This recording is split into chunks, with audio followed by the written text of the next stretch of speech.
today's video, sharing my favorite, menthol camphor, eucalyptus all, effervescent. Welcome to my channel. We all contact. Hello guys, nandito na naman ang inyong Ate G. Meron ako i-share sa inyo na paborito ko siyang pamahid, pangamoy, pampatulog. Ito siya. Bali, dalawa yung nabili ni Habi. Ang ginagamit ko talaga ganito lang kalaki. Kaso ito, nasama na rin niya. Pinabili ko siya kanina. Ito yung una niyang nadampot. Na na siya sa counter. Nasama na siya sa sa counter. Tapos nakita niya maliit. Nakita niya to. Alam niya kasi ganito yung ginagamit ko. Binili niya na lang pareho. So, ayan, ganito siya. Effervescent oil. Ano siya, menthol. Maanghang to. Maanghang kapag nailagay sa sa skin or yung mata. Pag nalagyan, sobrang anghang.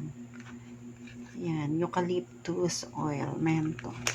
Tapos yung laman nito, guys, kasi ganito lang siya kaliit. Ito, pwede itong ilagay sa bulsa kasi maliit lang. Ito, pwede rin naman. Kaya lang, kung gusto mo nang hindi masyado matambok sa bulsa ito. Ito, sa mga pouch or bag.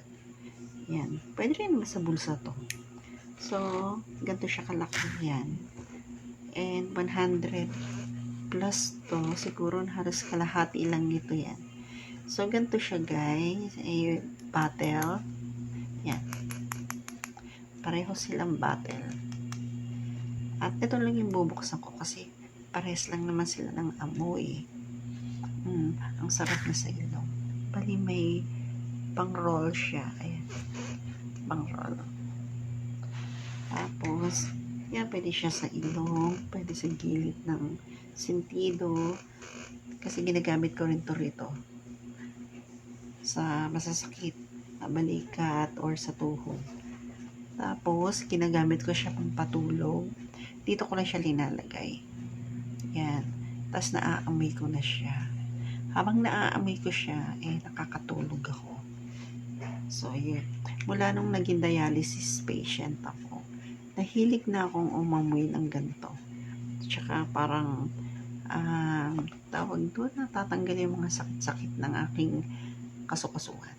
Tsaka nakakahinga ako. Lalo na pag yung parang feeling ko nahihilo ko. Ayun. Ito na inaamoy ko, guys. So, ito siya. Ayan. Kung gusto nyong bumili, meron to sa Mercury Drugstore.